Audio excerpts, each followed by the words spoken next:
Space, the final frontier. Well, okay, not really. All right, take two. Here in the Mitten State, welcome to Code 47, bringing you all things Star Trek, spanning the quadrants, the best thing since the neutral zone.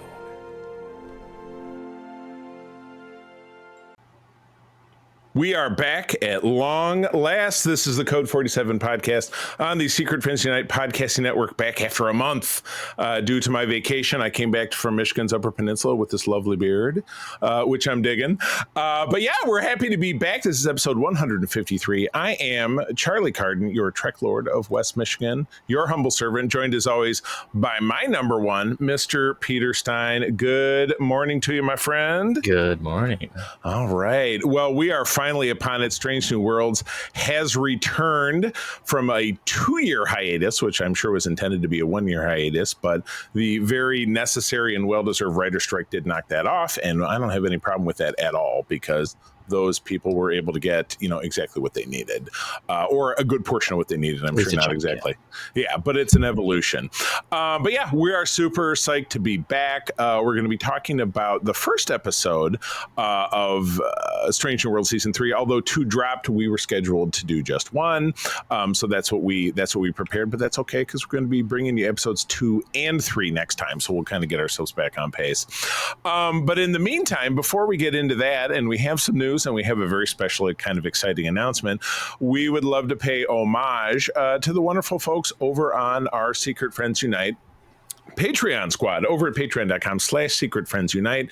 These great folks, and it could be you as well, get exclusive programs, early shows, no ad, and Discord benefits for free for 7 days, as little as $2 a month. And even that first month can be half off. So there's a lot of great opportunities to get on board for some great entertainment, just like my buddy Derek Trevelyan, the figure dude, Francie, who does my wife's hair, Xbox Expansion Pass, our friend Luke Lore, and my great Uncle Tim down in South Haven, Michigan. Also, John Sedorf, Brendan Myers, Corey and HD, Matthew Keel, my birdie Kurt Krug, who helps us out with those great interviews that we get over on our Patreon Spotlight, Tanya Lee, Chipotle Bear, Famous Seamus, Jay Newport 007, Cam the Movie Man, Brian Osterman, a.k.a. Darth Prozac, and we have our new gentleman who is getting his Star Trek race and job today. That is Mr. FR8, or Freight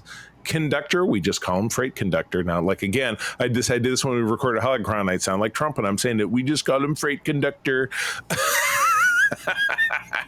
But yeah, welcome. And then finally, before we circle back and hook him up with that racing job, we are always very grateful for the patronage of our Secret Friends Super Squad, the awesome Nias family out there in the Twin Cities. Sean, Stella, and Henry, thank you for all that you do for us. And again, patreon.com/Secret Friends Unite.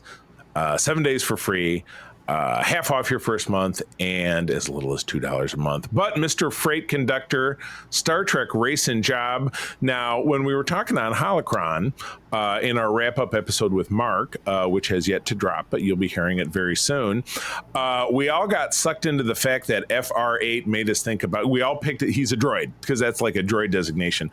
But it's got to be a little different in the Star Trek, but kind of similar. I know what I'm thinking, but Peter, why don't you give it a stab? I was going to go similar but different. I was going to go for. Actually, I just had a change of mind. You're going to be a Binar. Ooh. Because you have a number in there, which I know I got hung up on last time, but this time it makes a little more sense. So we'll have you be a Binar, and generally they're computer technicians, but we're going to do something a little bit different. Right. So remember, Binar's coming too. So you got a friend with you all the time. FR8 and FR either 7 or 9. I guess 7 or 9. 7 or of 9. But you are going to be a flight instructor at Starfleet Academy. Oh wow. Okay. Is that a little difficult to for them to give instructions? They're all just like blah, blah, blah, blah, blah. Well, they can speak normally somewhat, so right. They just need to have their pair with them to make sure that any words that get lost are stated. So Right. besides, cockpits often have a jump seat, so Right. There you go. You just have to have the heads up display, which I'm sure is how we'll all be driving our cars into a wall at some point in the future. Like, this is so great. turn left. Yeah. Oh. Yeah. Oh, I'm in the lake. Oh my God. Well, I mean, I'm going to take the lazy route because I think FR8, so it's a designation, so it's a Borg. And what do Borg do? I mean, they all have different jobs, though, right? So, so there's got to be a team on a Borg cube that just drives the cube itself because they're a conductor. So this is a Borg cube conductor. What kind of cube?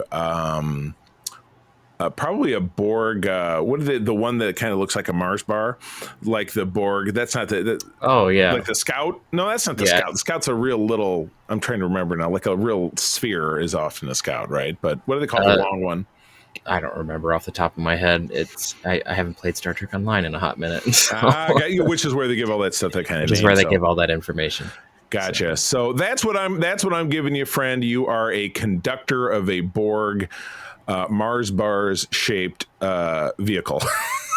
Whatever that would be, and certainly add us at socials and shame us, and we'll even take it for not remembering what is the designation of that particular Borg. The Borg parallelogram in 3D.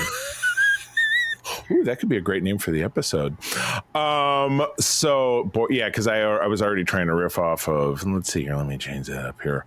The Borg, but whoops, not Cyborg. The Borg parallelogram. Nope, didn't spell it. Yep, spelled it right. Nope, didn't spell it right. In 3D. I like it. I know this makes for great radio, doesn't it, folks? Anyway, I'll fix that later. So yeah, all right. Well, thank you again, all Patreons. And if you're interested in learning a little bit more, patreon.com/Secret Friends Unite. We'd love to have you on board. It's a lot of entertainment for as little as $2 a month. My goodness.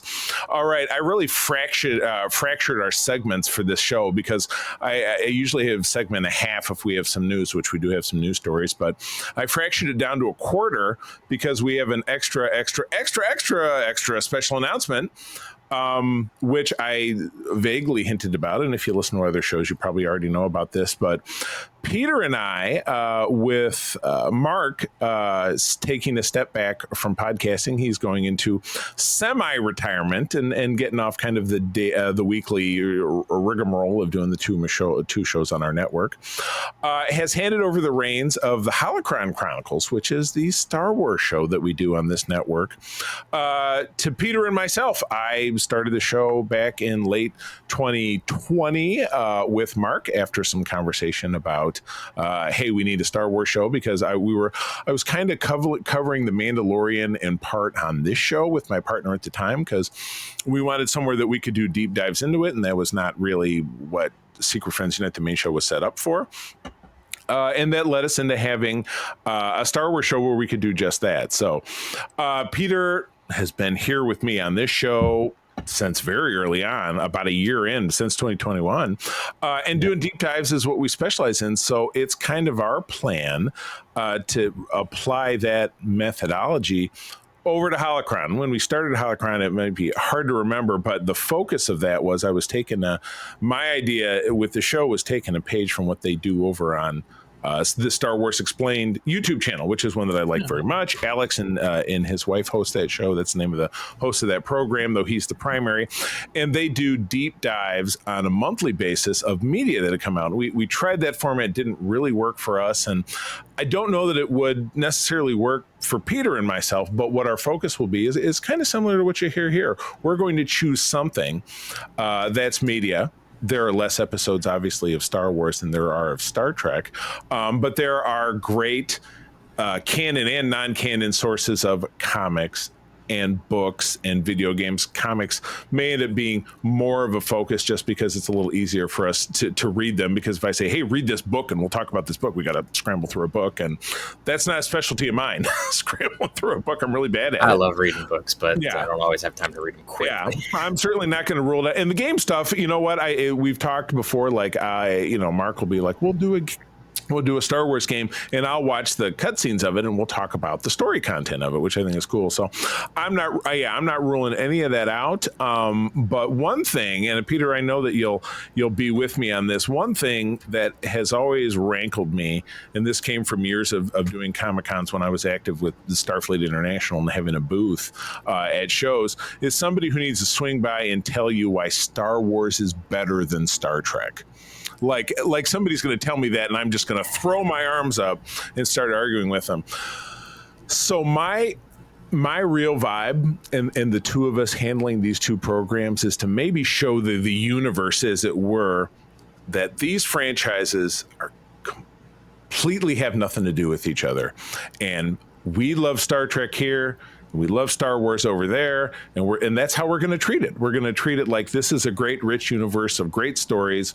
We're going to take these great stories, whether it's a comic arc, whether it's an arc on one of the shows that we've not talked about. I have a whole list of arcs from the Clone Wars, arcs from Rebels, and we'll get into arcs from the Bad Batch in time as that goes by. Yeah, or things like the Thrawn trilogy from the expanded universe. Exactly. So we'll take those and we'll drill them down in a segment. We'll talk about really what that means. So, boy, this is going to end up being a longer episode than I thought. But, Peter, anything you want to say to the audience as we embark on this journey?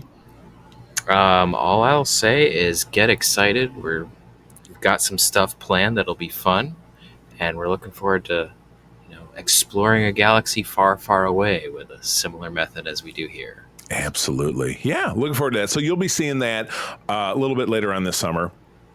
Because we have recorded Mark's kind of last episode. Once that's out, we'll pick up after that, and I think you'll be excited with what we've done. So, all right. Well, we have a couple of news items because again we were off for almost a month. So some news happened. We have an interview with Akiva Goldsman, who is driving the bus over at Star Trek: Strange New Worlds, which we're going to talk about in a moment here. And his hope, and this is something that we've talked about, Peter and I, we have some similar ideas about this. We have some different ideas about this, but we did learn back in June that Strange New Worlds was reviewed for a 5th and final season, which is going to be 6 episodes, shorter than the norm of the 10. That might give one cause to wonder if those 6 episodes will have like a serious focus. Maybe that'll be a 6-part story, like a little micro movie.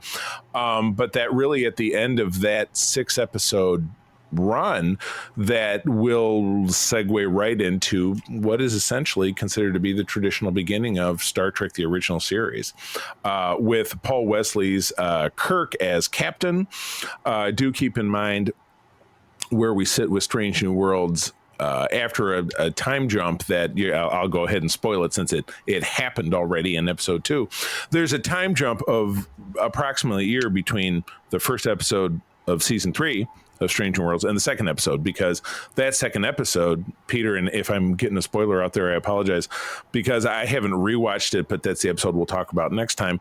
The Enterprise has returned to Earth, and it's kind of focused around events of Federation Day, if I'm not mistaken. Yep. I remember correctly. Mm-hmm. Federation Day, for those who know, was 2161, so an anniversary of it would take place in a 61, so this would be 2261, the 100th anniversary. Well, we know that the first season of the original Star Trek series took place in 2265. So Kirk will become a captain within that time. So what do you think? What do you think of that concept? I like the idea of the lead up. As I've said before, I don't like the idea of redoing the original series. So like I think it'll be interesting to see how, especially if they're doing the full lead up, how they're going to introduce all the characters that we see on the Enterprise in Where No Man Has Gone Before, because most of the cast as we know them are there, except for McCoy and Chekhov. Right. So, which we'll probably see McCoy anyway, because everyone forgets that he wasn't in that pilot. Yeah, exactly. But, yeah. And Chekhov wasn't at all, so they can really sail through. The only character that they would potentially bring in at this point is staff physicist Hikaru Sulu, because that was his job in that first pilot. Yeah, he was in the science department in the first one. We're in that blue uniform, so they could that could be a character they bring in season 4 and work him in. Though actually, I take that back, because I'm remembering from one of the first scenes of that episode, after the credits roll, bunch of people show up on the bridge, and it's new people that joined the ship at Starbase or whatever, and it's Dr. Daner, who is Sally, what's her face? Sally Kellerman, who was in the film version of MASH in 1970. And then Sulu was standing behind her. I don't think they explicitly say that he was a new crew person at that time, but I feel like that was the implication. But regardless. Yeah, and then they don't have to introduce Sulu if they don't want to. But right, exactly. So, yeah, I think this would be a good direction to go in. And then as far as the follow-on series, like I said, I don't know rebooting TOS, but I mean, my thought process for a long time is, why not tell some stories woven within the fabric of TOS? I don't think that would be the worst thing in the world. I mean, it wouldn't. I just hesitate partially because I'm a big TOS fan, and also because I don't want to further the issue of being like, the TOS version is terrible, I'll watch these instead. I don't want to do that. It's problematic, to say the best, and I guess the ultimate question is, what can we, it's kind of like how I feel about Kenobi.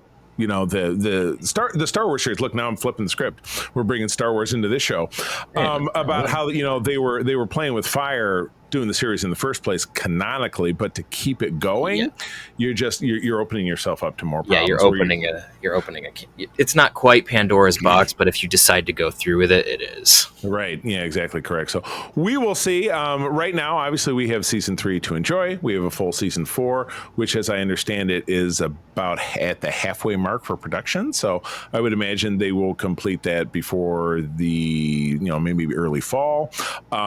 Produce it for a year, and then we'll end up seeing it next year. So I look forward to that. So probably hop on production for season 5 pretty quickly after that. Since now that they have a plan, a roadmap. So, all right. Well, by the time you're listening to this, the weekend that follows will be San Diego Comic-Con, the annual super duper event that happens in San Diego. It's been going on since the early 70s, and it's grown to be quite the media explosion. Well, Star Trek is going to have a healthy presence in Paramount Plus's The Lodge, helping to promote both Strange New Worlds, which obviously is on right now, and Star Trek Starfleet Academy, which wrapped production a little earlier this year, and we were all expecting to see in 2026.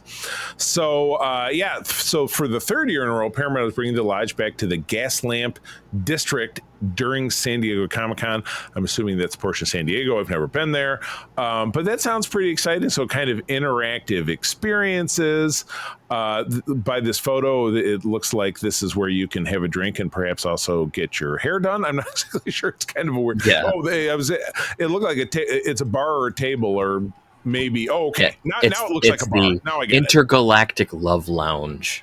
I like it, which you will find out with one of the upcoming episodes we'll see here in season 3, how kind of apropos that is to something that's coming up in a very fun way. I will say, as again, I mean, I've said I've seen the first 5 episodes because the screener I received, and there's some fun stuff coming up. So San Diego Comic-Con is it's the place to be. It's also a tough place to kind of get to. I don't know that I'll ever make it there in my lifetime, but I do like the visibility of Star Wars being pushed out there, Look at this. My brain is already blending our 2 programs. I love the visibility. I don't even really know what Star Wars' visibility is going to be this year at San Diego Comic-Con. But Star Trek, I'm glad to see them representing.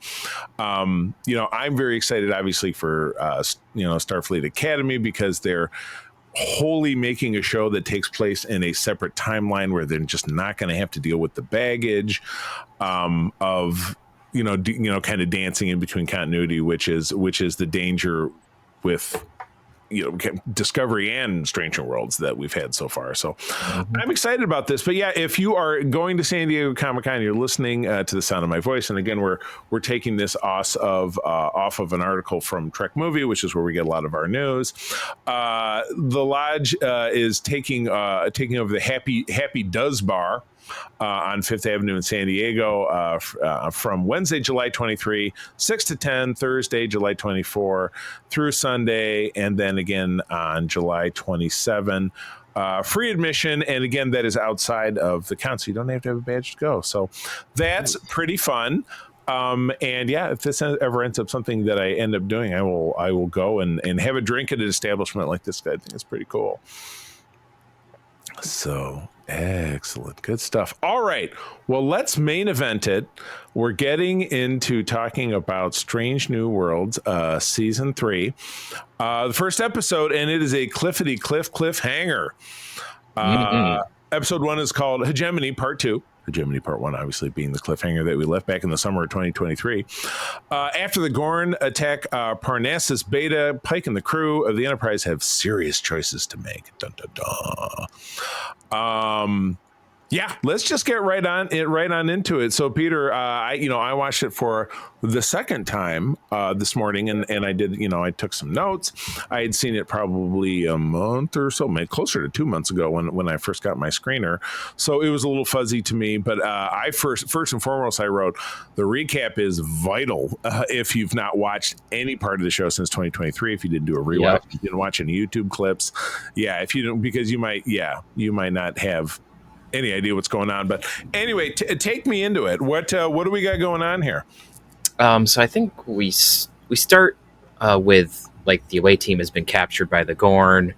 The ship is under attack, and so we have this whole thing where they are trying to rescue the away team, but they can't, and so they end up chasing this Gorn ship for a hot minute. You're right. And eventually they pull a wharf, they ram through the shields. And then fire off a tracker, and then zip back to let Starfleet Command know that, oh no, the Gorn are all showing up and they're going to attack everybody. It's gonna get green. I wrote, let's try spinning. That's a good trick. That whole first shot where it's just like, yeah. There was a really weird camera moment too, where Pike was standing in front of the view screen, and we did the. Yeah, exactly. Okay. Did I see this? Might be totally off kilter, but they're showing the view screen when all that's going on, and immediately to the right or starboard, I feel like the communication station is the last one on the edge, which it never used to be. No. Did you notice that? Is that something? It kind of migrates whenever they want her to be closer to the camera. Yeah. Because a lot of times it is where it's supposed to be, back by the turbo lift, but then sometimes she's not there. Right. So. I mean, I suppose that makes sense. If all the stations had the same buttons, you could just be like, we're moving you over here. If you're following the next generation version where the buttons can change a bit depending on what you're doing, then it makes sense. Old school TOS wasn't that way because it was hard, because the idea was that it was hardwired just like computers at the time. Where that's what it was, hardware based, but it was all plasticky buttons you could push. Yes. So they pop off and they hook up with Admiral April, who is, I wrote, he's on the USS Pablo Picasso, and this is ironic. I've never really loved starships that have two names, which is funny because when we had an SFI chapter, we named it Grand Petoskey, but even that, I'm like, it just doesn't really roll off the tongue.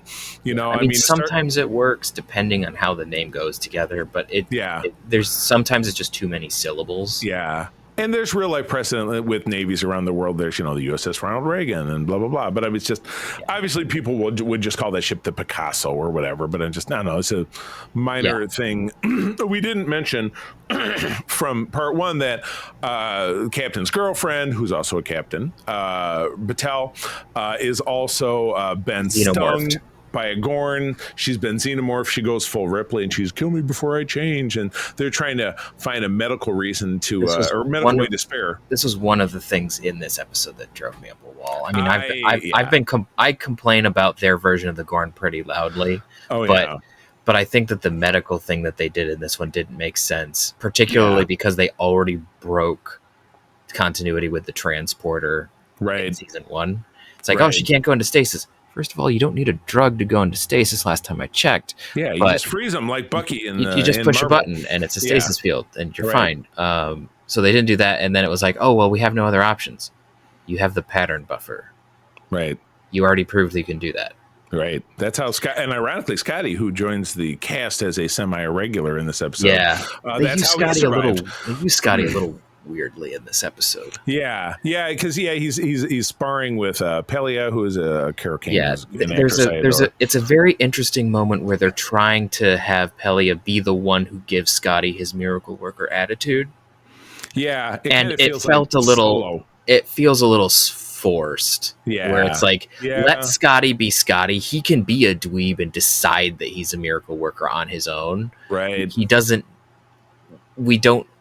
It's one of the things that I have a little bit of qualms about when you do prequels is like we need to give a reason why someone is the way that they are, and we Well, have it's to like- have a new character bring Yeah. that change. And it's like Right. some people are just that way because they are Yeah. that way. Like we don't always need an explanation. Like for instance, my nerdiness about Star Trek, you would have to go really, really, really far back if you wanted an explanation for it. But if they were to do a TV show about me now, we'd go 5 years ago. And you would come into the story, and now you gave me my love for Star Trek, even though that doesn't make sense canonically. Right. Yeah. So. But dramatically, it's a good turn. Yeah. It reminds me very much of people put it down, but I still enjoyed lots of parts of it of the Solo, the Star Wars movie, because it was like, well, where did Han get his dice? Where did he get his gun? Where did he get his attitude about stuff? And it was a lot of that it all came from Woody Harrelson's character. It's like, who cares? You know, where did he get Millennium Falcon and how did he meet Lando and blah, blah. So it's just like stuff that there's some things that don't need an explanation because a lot of times the explanation is worse than what your imagination is. And so because sometimes it's just better to leave it alone. It is a serious case of trying so hard. The away team that got kidnapped, they're wrapped up in these pods like from V, which was a show from it feels like a weird The Matrix. V and Mass Effect and Matrix. Yeah, there you go. Like they've been pulling from modern Star Trek has been pulling from Mass Effect really heavily. Yeah. Like really heavily. Yeah. And so it's just kind of, it was funny to me when I first saw La'an wake up. I was like, this is a pod on a collector ship. Yeah. And then she gets out and like, no, seriously, these are pods on a collector ship. Yeah, right. And then it's like, oh, they're being processed for fuel. This is a collector ship. Like, yeah, it was just a little bit. I don't know. Yeah, Ortegas comes out. She's injured, but she says, "Oh, half my head. She's missing a finger, so she's bleeding." Yeah, she's missing sucks. 2 fingers. Yeah, which is but she's bleeding enormously. But she's still later on. She's got a rifle because they find their weapons in a refuse pile. And let's see what else here. Now we get into kind of what's my minor grind with this episode is the whole Chaplain Spock thing. I'm super done with it. It gets bad in this. It's amusing in the next episode in some ways, but in some ways it's not. So it's like, at the end of she gives him this whole, hey, I'm going away. Don't wait for me. I'm like, you got 7 years for him to wait. But then again, Ponfar is, I guess, optional. Now I just, we can talk about that for a long time. So yeah, that's a real mess. And it's like, so now we have a big plan. Well, we've determined this and that. The Gorn attack thing goes on a schedule, and then maybe it's based on the particular pattern of this binary star system. Yeah, so we're going down and the Gorns have a Stargate. It's jammed between 2 stars, and and then they decide to best of both worlds it in the end. In a way. Yeah, exactly. Yeah, precisely. Back with Marie Battelle, it's time for Crazy's experimental surgery. I gotta be honest with you, I would have been a lot more impressed story-wise if she died, because that would have been a bold story choice. I think it would have been more impactful to Pike. If you think about it, we're only 4 or 5 years away from Pike having his life-altering accident. I mean, she clearly has to leave his life at some point because she's not there. Right. She would, if they were married or whatever it is, and he was crippled, he wouldn't have been on his own when we meet him in the menagerie. So this could have been the way that she goes, but they could still do that. This just was super duper tropey to me, and I didn't care for it. And again, I don't really love to advocate like, well, let's kill off a character that's important to our main character, but I think it could have really been a nice. Well, there's a difference between noting what would be a good character beat, and that would be an interesting character beat. Whereas survival was the easy. I think the thing with this episode is it kind of felt like they just found the easy way out of all the problems that they wrote themselves into at the end of the cliffhanger. It does really feel, and this could be a new name of the episode, the easy button episode. Yeah, Because, yeah, like, and I mean, the Gorn are like, obviously there's something that happens in the end of the next episode where it's like the Gorn we're not done with them yet. Like, we're gonna see them again, right? But yeah, I just, the whole thing with the Gorn, they're xenomorphs like the aliens, but they also have opposable thumbs, can shoot weapons and fly ships. They want their cake. They want to eat their cake and have it too. This is very much which is funny because I use the exact same expression for Chapel later on, because she does I said, screw you, Christine. One does not have one's cake and eat it too with your long, lusty glances and your kisses on the cheek. That pisses me off because she is totally leading Spock on in a way that's not healthy for either of them. I have 100% had girlfriends like that or been in a romantic entanglement like that, and it sucks. And again, more to the point of where we meet these characters in TOS, they don't have this kind of relationship. What you have is you have Chapel lusting after Spock from afar, and him really kind of teasing her. Look at Amok Time, where she's bringing him the soup, and then they have a tender moment in his quarters, blah blah blah. Yeah, but that's excited by Pon Farr. Most of the rest of the time, he kind of ignores her. Right, exactly. But she pines for him, Yeah, and I read somewhere where someone was like, "Oh, this makes her such a better character," and I'm like, "But it's not necessarily realistic, in the sense that."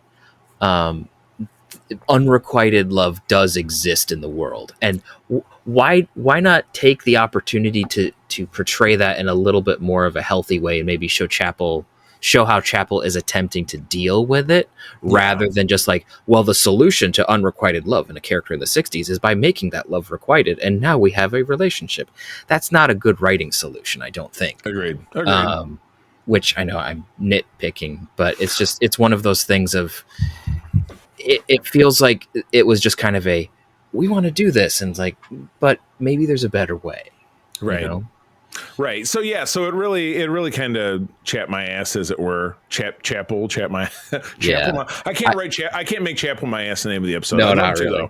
The medical stuff was kind of my biggest pet peeve of this particular episode. And again, she's a nurse, which doesn't mean that she's not a trained medical professional. Nurse practitioners can be really amazing. Oh, absolutely. I mean, I have my main, care person is my nurse practitioner type person, and she's amazing.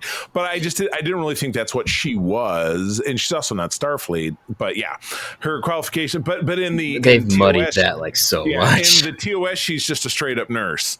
They don't really give her a lot of credit. She's like Dr. McCoy, following him around with shit, and it was very 60s. She does some stuff, but not a lot. Yeah, and I do like the fact that they've given her more agency, but there's sometimes it's a little too much, because it's like, she's a nurse and yet she's figured out how to do this DNA altering serum and this and that and the other thing. It's like, you should be in a research station doing amazing stuff if this is what you're doing. Yeah, you should not be hanging around on this starship just cause. And not like, an assistant.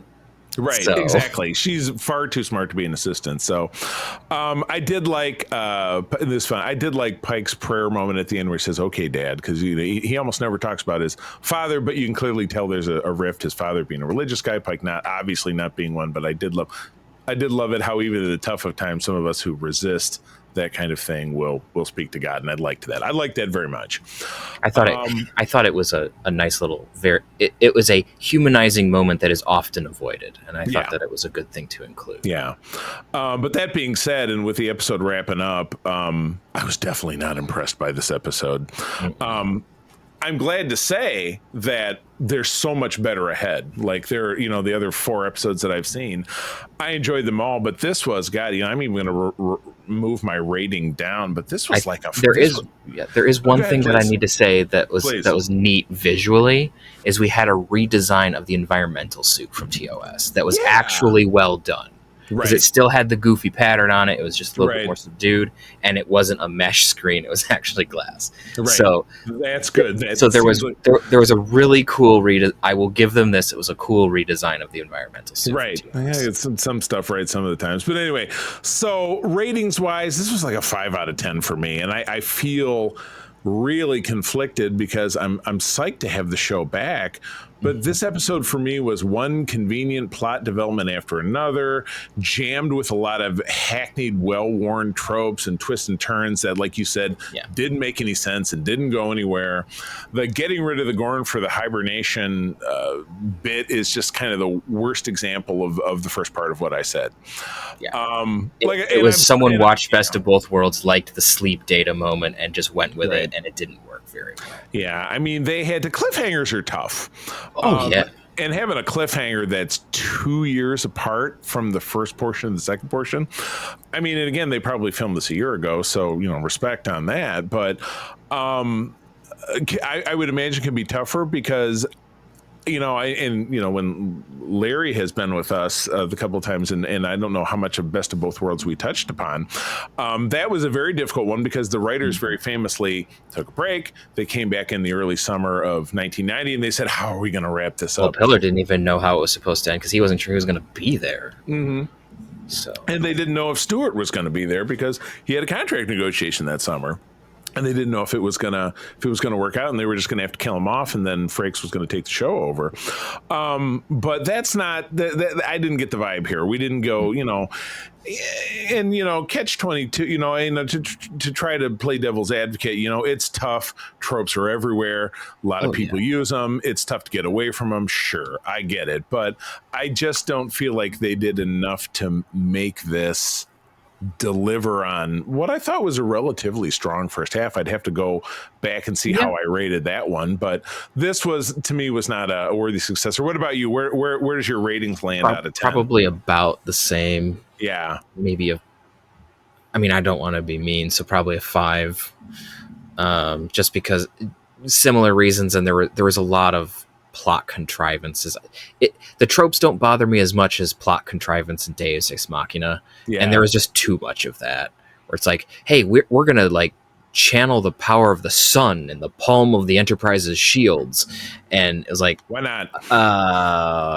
Okay, transphasic shields don't exist until the 24th century, and that was really rough when they did that the first time. Right. So there were just too many Deus Ex Machina moments and people surviving things that's like, Ortegas takes the size of 2 shovels right up her gut, and she stays alive for 30 minutes when she's hemorrhaging all over the place. It's like, which she spent all the time flying the ship, and she's like, blah, blah, blah. How much blood does this poor woman have? Yeah, it's God. Like you should be unconscious or dead.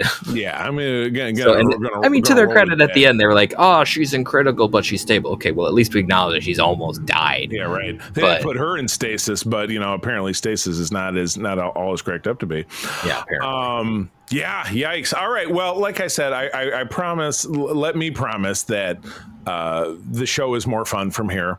Peter, you've obviously already seen episode 2, I assume. Mm-hmm. Yep. And so we're in our next episode, hopefully being rejoined by a guest. We will talk about episodes 2 and 3. And I think we'll have more fun doing it. But yes, that's the wrap on episode 1. And now we begin the beginning of the end.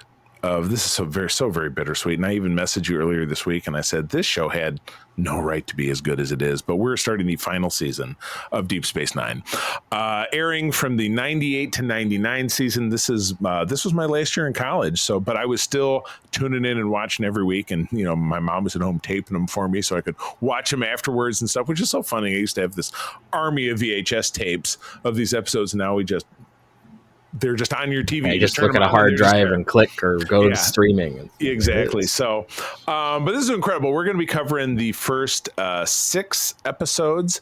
And my God, Peter, so I know I probably ask you every time, when was the first time that you saw these for the first time? The first time I watched DS9 season 7 was the spring or summer of 2010. Okay. So I was watching it almost a little over a decade later. Yeah. Just because we didn't watch Deep Space Nine when it was on. Mm-hmm. I don't remember some of it was my dad wasn't there was just a lot going on, and so we just didn't. And then we didn't have television for a while. But and then after these things were off the air, it wasn't the easiest find them to watch. Yeah, they bounced around a lot if you They didn't were have all the over discs. networks. Yeah. So I remember seeing this, and I remember that the first time I saw Image in the Sand, it was kind of a, huh. Yeah. I know that the next one, Shadows and Symbols, I had a little bit more of a stronger reaction to. But we already know why if you've seen this show and what I've talked about already. Hey, Secret Friends Unite, let me tell you about Zencaster. We use them for our show, and now they're supporting us. Zencaster is now the all-in-one solution making podcasting easy. It's the ultimate web-based podcasting solution. Provides high-quality audio and video podcast production and hosting. With a full suite of professional tools, podcasters can seamlessly record, produce, and publish studio-quality content, all from one dashboard. Being a creator has never been easier. And we chose Zencaster because of the ease of use, high quality output, and it makes it super easy for our guests to come on. We had multiple solutions we tried before, and Zencaster has just been the best fit for us. Why Zencaster? It's now super easy to record a podcast with Zencaster. Log in using your browser and start recording a high-quality podcast right away. Record studio-quality sounds and up to 4K video with your guests. Feel a sense of zen knowing Zencaster's multi-layered backups ensure you always have your recordings in the highest quality, even if the connection is unstable. Have you ever worried what you sound like? Zencaster's post-production process makes you sound buttery smooth. It automatically removes those ums and ahs in your recording. It removes those awkward pauses in conversation too. Set the right podcast loudness and levels while reducing background noise with a click of a button. So if you're interested in making an easy, high-quality podcast just with the click of a browser button, go to Zencaster.com/pricing and use my code SFU1. You'll get 30% off your first month of any Zencaster paid plan. I want you to have the same easy experiences I do for all my podcasting and content needs. It's time to share your story. Now back to the show. All right, let's jump into this then. All right, episode 1 is Image in the Sand. Les Landau handling the directing. Ira, Stephen Bear, and Hans Beimler doing the writing. So you got two of the top dudes from September of '98. With the Bajoran wormhole collapse, Cisco struggles to find a way to connect with the Bajoran prophets. The Romulans receive permission from the Bajorans to open a military hospital on the Bajoran moon of Derna. General Martok offers Worf a way to gain admission to Stovacor for Jadzia, and we meet Ensign Ezri Dax, the new host of the Dax Symbiote, at the very last moment of this episode, which, I'll just go ahead and jump in and do 2 as well, because it was kind of a 2-parter, and I kind of... it's not officially a 2-parter, but it is. Yeah. Shadows and Symbols is that second episode with Alan Craker handling the directorship, veteran guy. Ira and Hans still on the writing for the first week of October of 1998. I mentioned new Dax is on the scene. Cisco is now questing, leading him to the truth of his existence on a moon called, it was on the tip of my tongue, doesn't matter. I can't remember the It's name on the moon. A discovery that the Romulan hospital is heavily armed leads Colonel Kira to set up a blockade. Oh, this was even before episode 1. Star Trek did it first. Bashir O'Brien is surprisingly Quark. It's not that surprising. Join Worf and Martok on a dangerous mission that all happens on a ship, so it's not like they have to fist fight anybody. They stand on the bridge most of the time. Yeah, it's hilarious, but that's it's a lot of standing and yelling to destroy Dominion shipyard. Okay, Peter, since you're having some strong thoughts, why don't you jump in first and foremost? Okay. Really, the only strong thought, the really strong thought I have was on the moon, particularly because we go back to the Benny bit from Far Beyond the Stars. Right. As I've said before, I've never really been a fan of that. Now, it's clear from this that this is the Palwraith screwing with Cisco. Right. So it's not pulling the same meta that Far Beyond the Stars was, which I'm so glad they didn't do what they thought about doing with that. Fair. Got it. So in that sense, it does kind of ameliorate some of the that I have for that episode. Because it's like, oh no, this is just a Palwraith screwing with Cisco. Yeah. But there's some really interesting stuff in the first episode with the Romulans. Mm-hmm.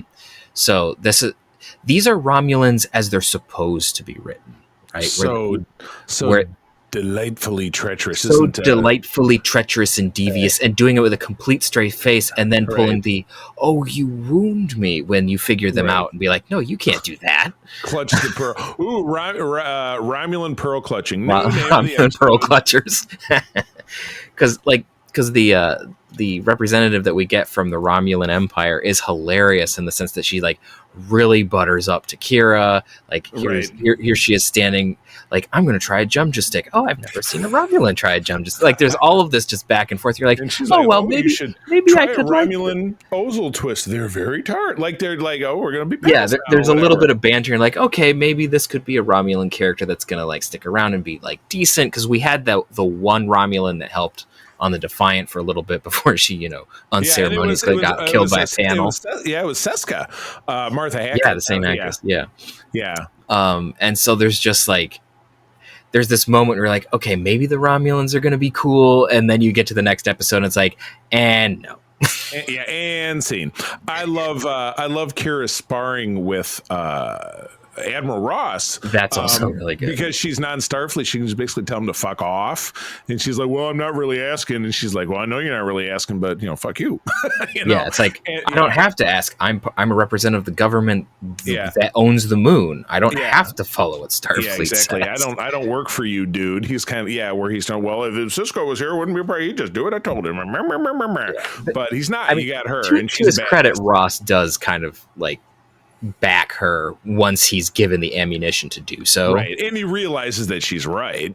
Exactly. So because there's this moon that there's a legitimate Romulan hospital there, and they have good reasons for it being there because Romulan territory is hell and far away from DS9. But in addition to a moon, if you look at the map, it's on the absolute other side of the Federation. Exactly. It's the journey of several weeks at the shortest. They also outfit this moon with like hundreds of like huge missile batteries, which for the Bajorans, it's like, that's super not cool because it's like the Cuban Missile Crisis. You're parking nukes right next to us.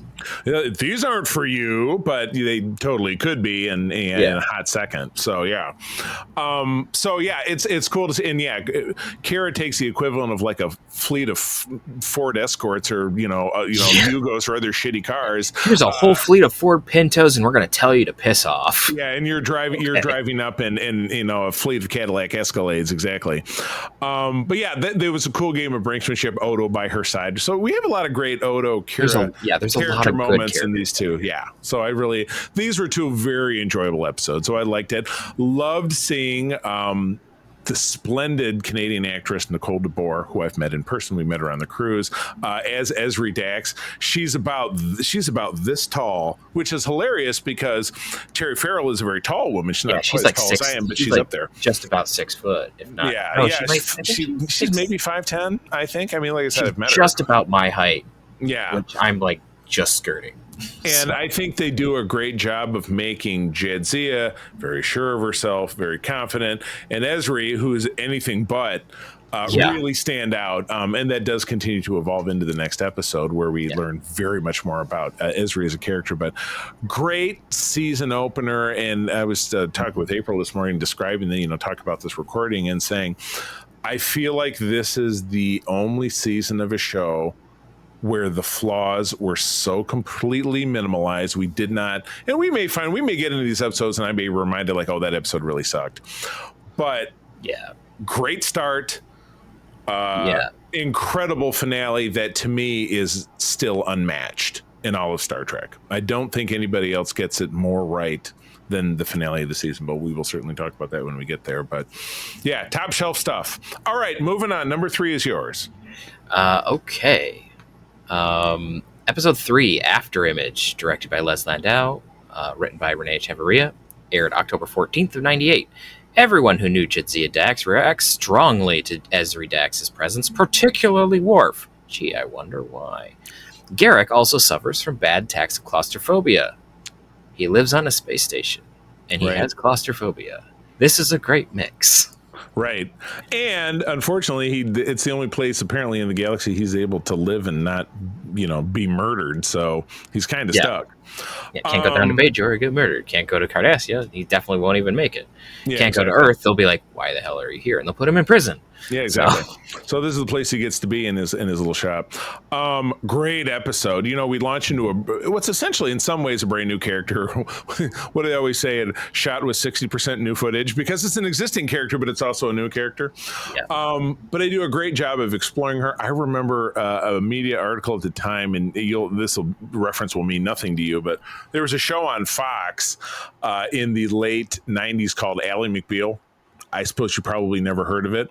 The star of it was an actress named Callista Flockhart, who later married Harrison Ford and subsequently doesn't act anymore.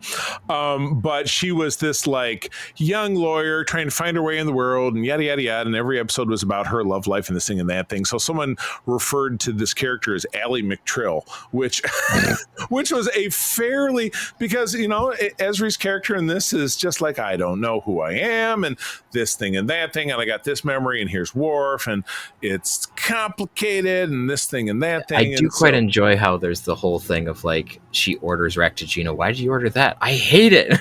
Yeah, right. Exactly. Oh, yeah. So I came to absolutely love Ezri in this episode.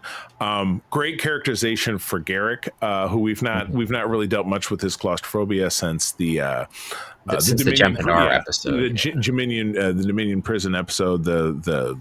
It's two-parter and has a long name. And by Inferno's Light and something, this shadow.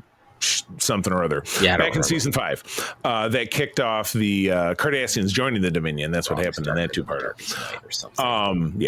But tremendous episode. I think they did really well. I loved Worf thinking that like kind of assaulting slightly Dr. Bashir, like thinking that he was hitting on her, and Bashir strong enough to kind of push his hand off, which I thought was pretty cool. Yeah. Because he's Khan. Yeah. Great episode. Absolutely loved it. Yep. Yeah, I think it's fun.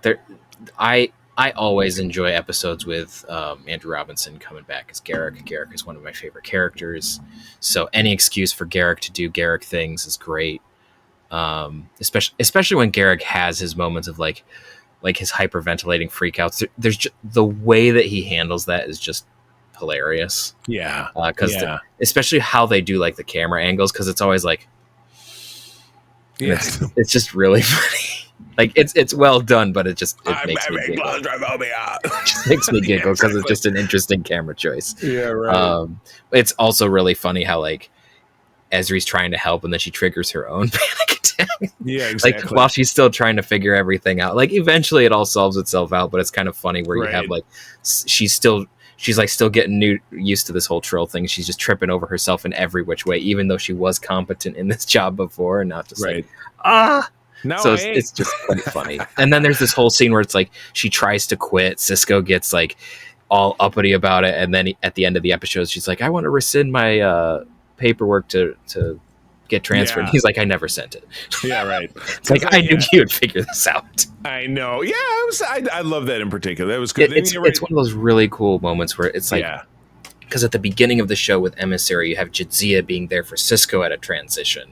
Right. From being first officer and having lost everything to now being in command of Deep Space Nine. Right. And now you have Cisco's like, I get to have the opportunity to help Dax acclimatize. And so you can kind of see him reveling in that. Like he's definitely there as like, I'm your friend and I legitimately want to help. But you can kind of see in the background a little bit of that. I get to hold this over Dax's head for a little bit. Right. Which is kind of funny. There's a little bit of childish glee in Cisco. Yeah. I didn't really think about it that way, but yeah, nailed it. Oh. All right. Oh my God. This next episode is one of those. And again, I usually have these on in the background when I'm like if I have an office day and I'm working. So I'm like, that's how I get them in because I've seen them so many times. I don't really need to sit there and take notes and stuff. But I found myself stopping at appropriate moments to just really watch and enjoy. But this is episode 4 is Take Me Out to the Holosuite. Chip Chalmers doing the directing, written by Ron Moore. Just he gets these characters. I cannot wait for an opportunity to talk to Ron one-on-one, which I think will be coming up on our spotlight at some point in the future over on our Patreon. From October of 98, Cisco must train his staff to play baseball. When Vulcan Captain Solak, an old rival of his, arrives and challenges Cisco to a game while his ship is being repaired. Oh my God. There is nothing about this episode that doesn't fire on all 8 cylinders. Shenanigans. All the shenanigans. It's so great. I do love, and I read at the time, and I'd have to pull the book off of my shelf or look it up on the internet, and we don't need to waste time doing that they filmed this, they filmed the bulk of the episode, which is the game, so on a real baseball field, at a local college, either a large university or a small college, and at a couple of different points they have a crowd, which they're like, well, we're going to turn the crowd off because it's distracting or whatever. But at one point later in the episode where Cisco gets himself ejected from the game and he's in the stands, standing immediately behind him over his right shoulder is a guy who has a big pager tucked into his jeans, in that little pocket in your jeans where you're supposed to put coins. And I thought, there's nothing more 90s that there are very few things in the 90s Star Trek shows that really date it to the time that it was filmed, because they don't do, except for the obvious exceptions, like Voyager visits the year 1996. Yeah, but they explicitly tell you that that's what they're doing. But when it's like, here's holodeck footage of something in the past, it's like, that dude's got a huge pager, so that was something that immediately jumped out that I didn't even notice. That's hilarious. I had never seen it, and I've seen this episode, 20 times. I just had never picked that out, so that was hilarious. But what a perfect episode in every way. So you get the introduction of a new character, which is a really obnoxious Vulcan that Cisco has known forever, but it's his Finnegan. It's his like his cadet bully, who he once had a wrestling match with, and Solak beat the shit out of him, which he describes in detail. And it just goes on to be the fact that Solak is, people say, well, Vulcans don't have emotions. Like, Vulcans have emotions. Vulcans very much have emotions. They suppress them when they feel like it, and otherwise they can be real dicks. Because just watch Star Trek Enterprise and you'll know, because it happens in that show. I think this episode is where they pulled a lot of that attitude from. Solak is such a prick. Then at the end, it's really funny when they razz him and he's just like, "Oh, I'm done."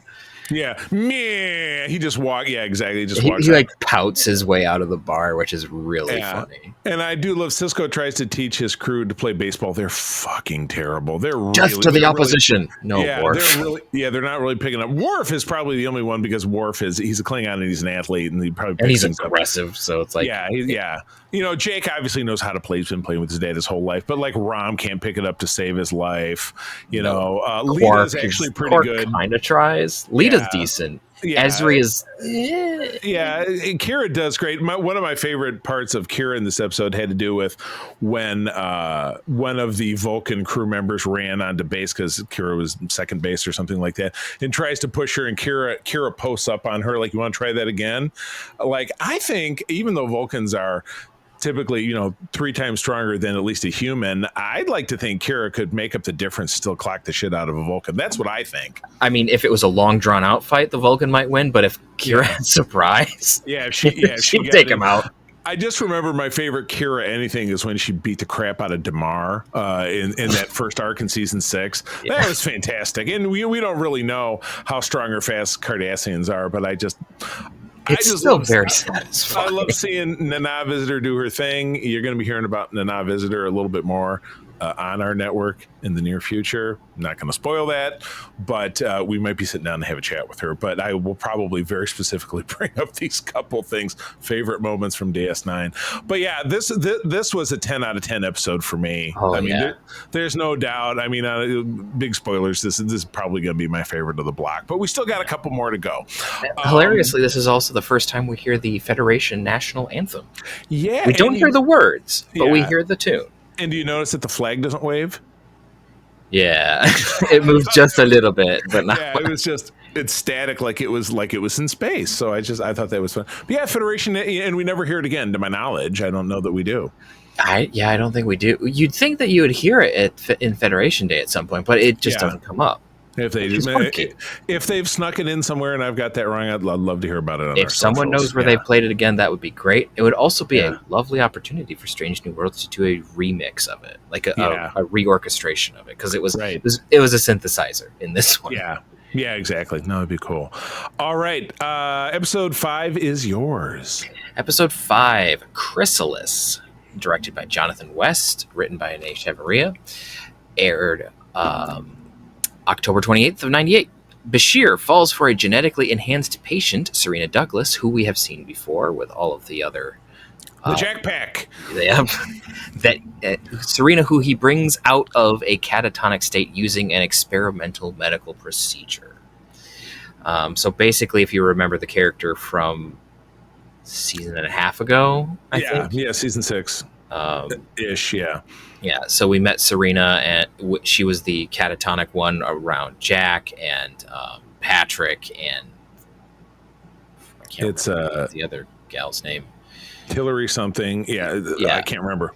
She's there. Her name escapes me, but she's the oversexed one. Jack is the manic one. Patrick is the childlike one, and then she's the one who's catatonic. Yeah.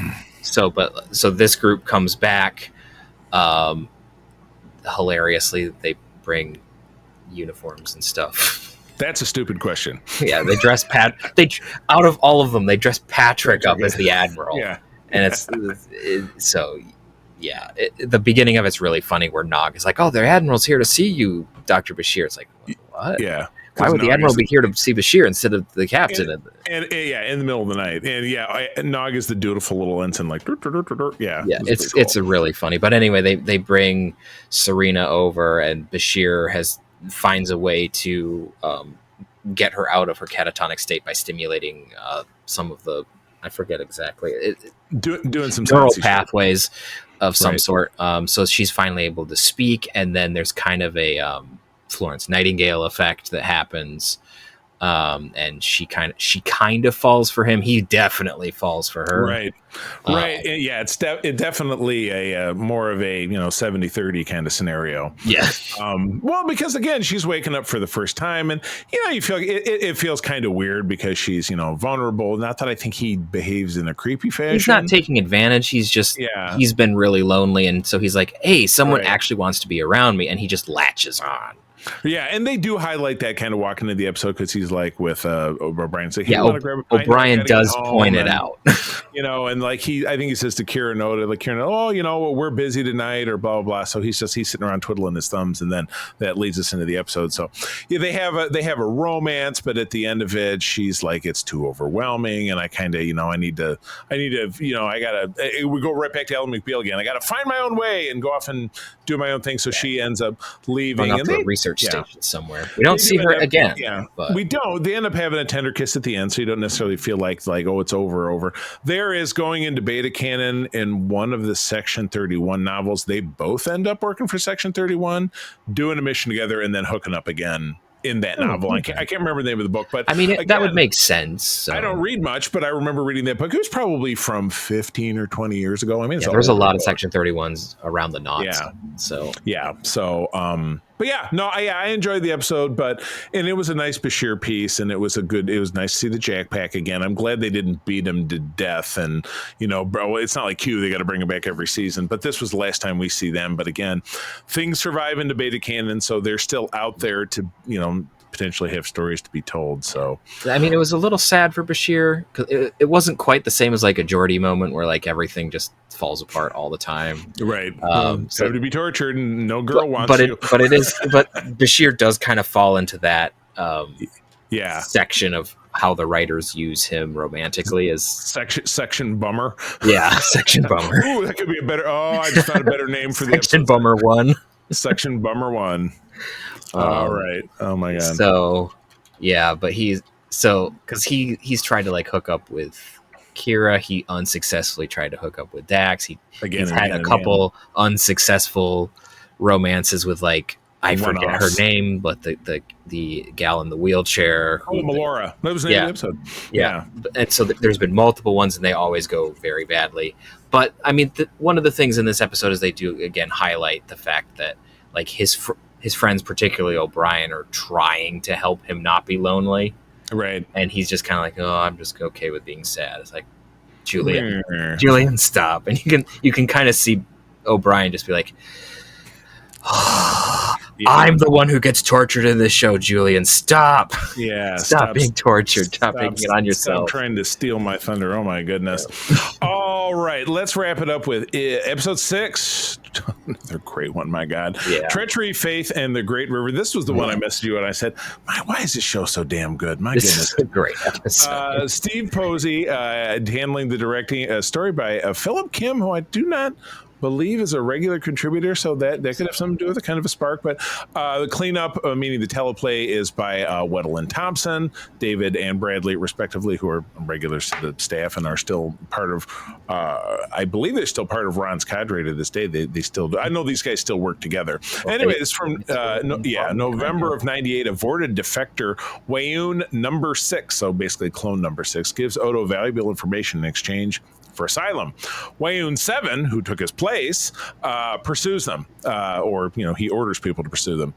Nog engages in a series of barters to get a graviton stabilizer for Miles. One of my favorite B stories. I mean, if you want to call it a B story, you can almost call it the A story because it's the name of the episode, sorta. But well, Faith in the Great River is the Nog part. Treachery is the Odo Wayoon part. So that would make it the A story because treachery is the first word. Yep. There we go. Settled it. What a slam dunk. It's a great episode. The stuff with Wayoon and Odo is very heartfelt. Jeff Combs is amazing. Again, somebody I've met several times who I personally just think is a good dude. But his contributions to Star Trek, I feel like in some ways can never be matched. But this is one of his really great performances. And great performances from Damar. This also, we get the first hint of a bigger storyline with the changelings. It happens in this episode with the female changeling looking like she's ill. What could that be hot about? In here. No, exactly. Yes, well, Wayoon 6, one of the giveaways that he mentions is that the founders are dying. There's a sickness in the Great Link. Well, we're going to learn more about that. And then he dies before he can give any more information. Exactly. Yeah, because he's being hunted because when a clone unit turns out to be defective, they're expected to basically you push under your chin and something behind your ear, and it's a termination in play, and you die. Yep. And yeah, when they find in, so Wayoon 7 and Damar, of course, are having Jem'Hadar pursue them through this asteroid field, which I think is some beautiful visuals they pulled off. Early CGI, early CGI. You can obviously tell at least portion of it is. And they do finally catch up with them. Of course, the Jem'Hadar don't know that they're chasing a changeling. Neither does the female changeling because she wouldn't be cool with them blowing Odo away. But eventually, Wayoon 6 sacrifices himself so that they'll let him escape. And then Wayoon 7 graciously offers to escort Odo home. It's like, yeah, you jackwagon, you were about to kill him 5 minutes ago. The changeling equivalent of this. Yeah. But really where this story shines is the entire plot line with Nog and Chief O'Brien. Great. Oh my God. So yeah, it turns into, if anybody's ever worked in sales or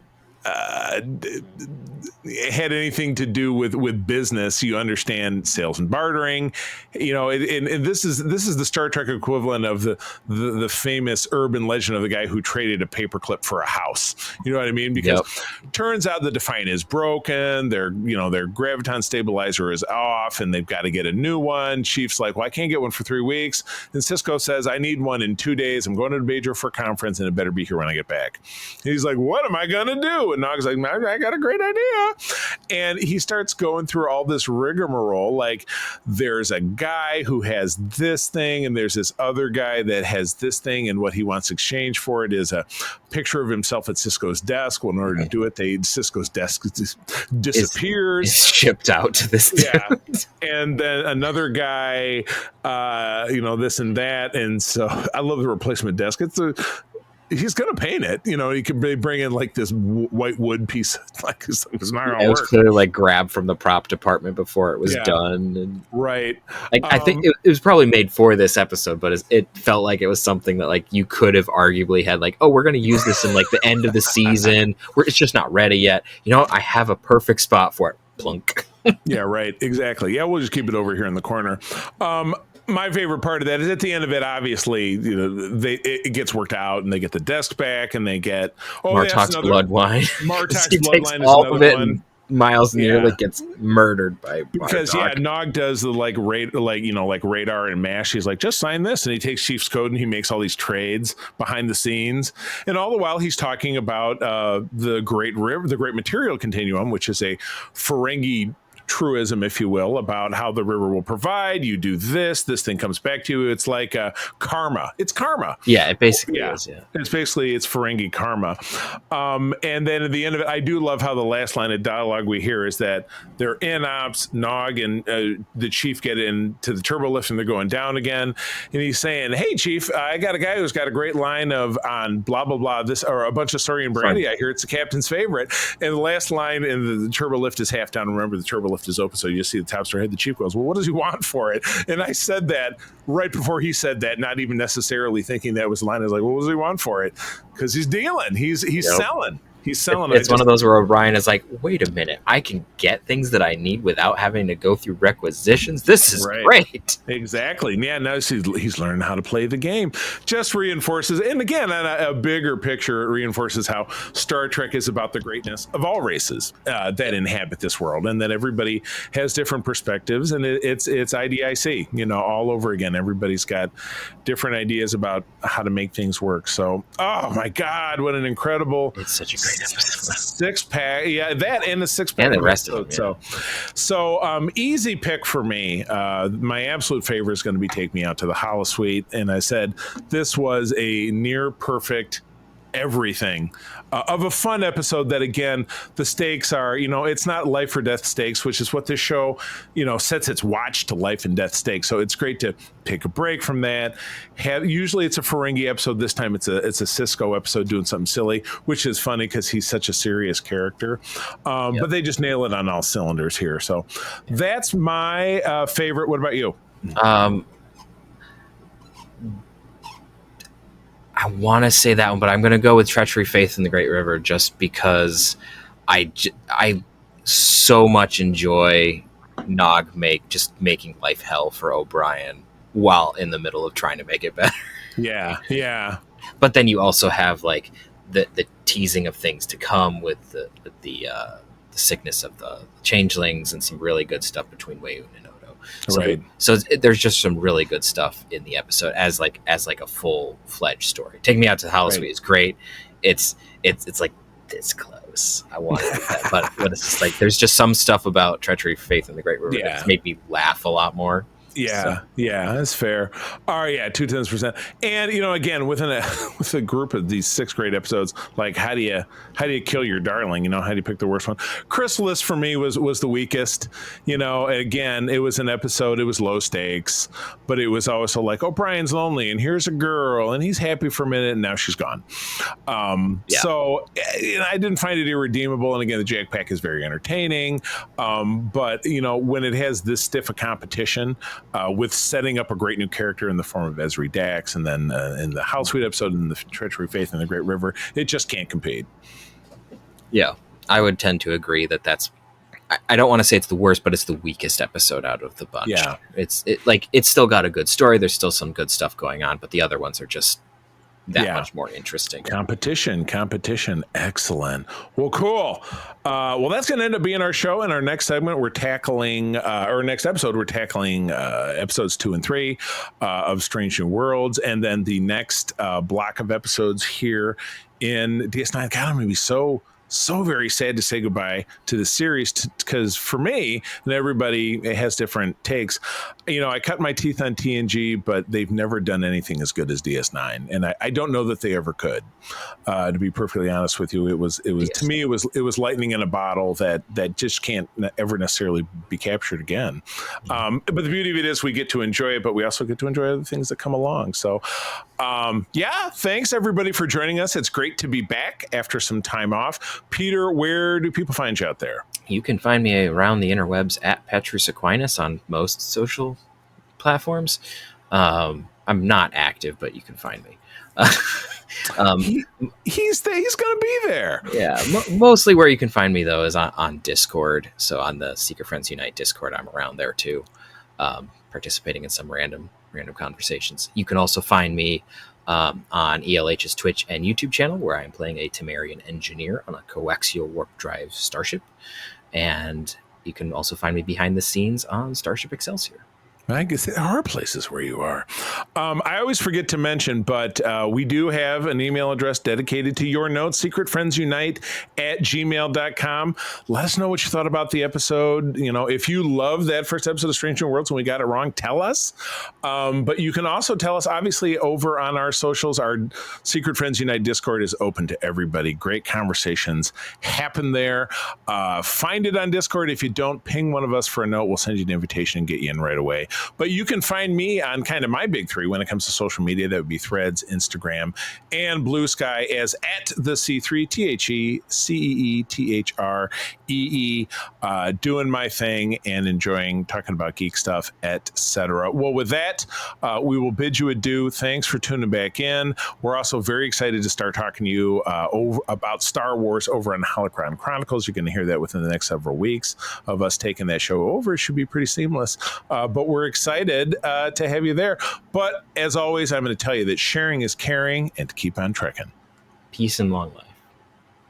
This podcast is part of the Secret Friends Unite podcasting network, available on Apple Podcasts, Spotify, and podcast services around the galaxy, as well as video on our YouTube channel. You can support Secret Friends Unite by becoming a Patreon member, get bonus programs and more over at patreon.com/secretfriendsunite.